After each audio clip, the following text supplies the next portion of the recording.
Hello Rex Nation and welcome back to the channel. Today I'm going to be walking you guys through Last Man Standing in the most thorough guide on YouTube. So make sure you watch all the way through till the very end, because I am going to be turning you from a Last Man Standing noob into a Last Man Standing master. If there are any tips or tricks that I missed in this video, make sure you let me know in the comments down below, and I will be sure to add them into the description or in some annotations within the video. Anyway, let's get into this. The first thing I'm going to talk you guys through is how to get free reveals and blocks. One of the best tactics is to claim all of the free packs, because you get one reveal and one block out of each of those.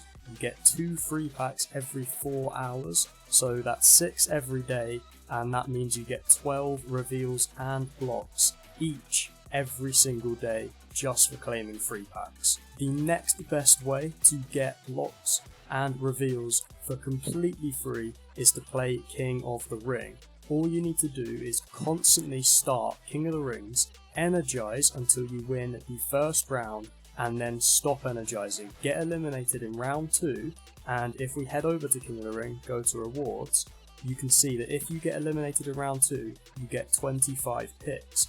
After you've got those, head over, play a game of Wild, play a game of PvP, and you will get to use 25 picks completely free, and that will greatly increase your chances of pulling a reveal or block off of the board, and you haven't even spent a single penny yet. The next thing we are going to cover is how to get a balanced deck in Last Man Standing. So if we go into the event mode, click on view deck, as you guys can see my deck is not very balanced right now. However, I have done everything I can to minimize the unbalances within my cards. One of the main things you can do is use momentum slots to boost your weaker card stats so that they are on par with your best cards. As you can see, I've currently got 3 momentum slots being used on my 3 worst male cards: Kevin Owens, Daniel Bryan and Johnny Gargano. All this is doing is bringing their stats up so that in Last Man Standing I've got a greater chance of winning when using those cards. In addition to momentum slots, you can also use equipment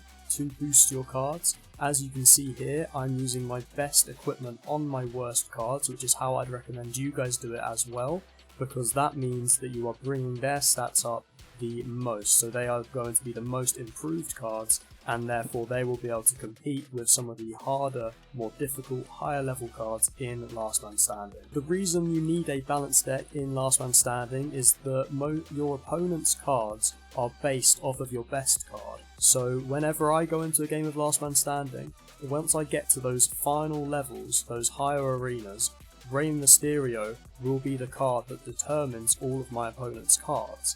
This means that most of my opponents will have stats similar to my Rey Event Pro card, and if I come up against those cards, my Kevin Owens card will not be able to beat them. However, because I've used a momentum slot and I've put my best equipment on him, his stats will be boosted and he has a much better chance of beating those high level cards.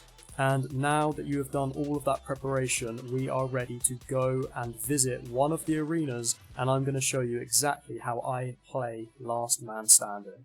So as you can see, we are currently on a 2 obstacle arena, and I'm going to bring up a cheat sheet right now so you guys can look. If you find the row where it says 2 obstacles, it will tell you to do 1 hit and 1 block. What this means is that you will play Last Man Standing until you find an obstacle, and then you will use a block. Always take hits first and then use your blocks or reveals. Another point is that if you are in a 4 obstacle arena or higher, you should always pick a card first before using your blocks or reveals.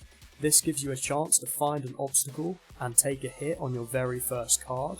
This then means that you can use a reveal or any number of blocks to then get a maximum streak, and you won't actually find any more obstacles. If we go ahead and pick a card, as you can see it is a male solo. The next tip I'm going to give you guys is play your cards from right to left. In every other game mode in Supercard, you always play from left, your best card, and work your way to your worst card. In Last Man Standing, you need to start playing using your worst cards. So as you can see here, I'm going to use my manager and I'm going to select Johnny Gargano, my weakest card. This means that I can get rid of him early, and I won't need to use him later on in the round, which means that only my best cards will be left, and my best cards will always be capable of beating the opponents. And one of the most important tips I'm going to give you guys is to force quit out of the game before the match starts. That last bit is extremely important. A lot of people don't actually know that Supercard have changed it, but if we go and play, let's assume I'm going to lose this match, you need to back out now. So while it's on this screen, you need to back out. You can take your time to check the stats, see if you're going to lose, but as soon as it gets into the fight, this screen, as soon as you're here, it is too late to back out and you have automatically lost a match in Last Man Standing. So that is very, very important, and you need to stay focused, because if that happens, you will lose your streak, you will lose your points, and it could be very, very damaging. And finally, you need to grind this event. If you want to get a top tier card, not only do you need to be thorough, follow all of the tips and tricks I've just given you guys, but you need to do it fast. So it's not a sprint, it is a marathon, but that doesn't mean that you can go at a snail's pace. You do have to keep up with everyone else who's playing this event, and I guess good luck. If you have any more questions, or if you have tips and tricks of your own, please do let me know in the comment section below. I would love to add them to this guide. And finally, make sure you go into the description and open up the cheat sheet. I've got a link to it, and make sure you go through each obstacle. If you're not sure of what to do, it tells you how to play every single arena up to 10 obstacles, and that should help you out a lot. Once you finish that cheat sheet, if you get above 10 obstacles, you are pretty much guaranteed the card, so just stick to that and you'll be fine. The only levels that you are going to struggle with are what I like to call the hell levels, where you basically have to get very lucky and you have to avoid one obstacle. You have to leave one obstacle at the end, and that is very, very difficult, but it is possible, so you have to just be lucky with that one.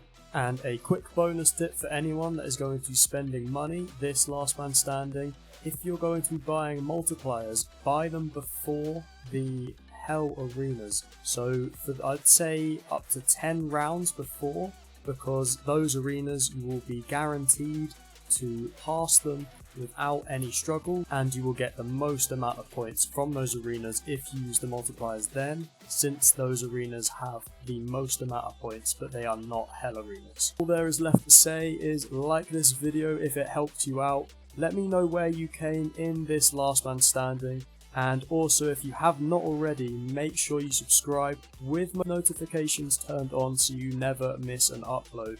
And as always, Rex Nation, peace!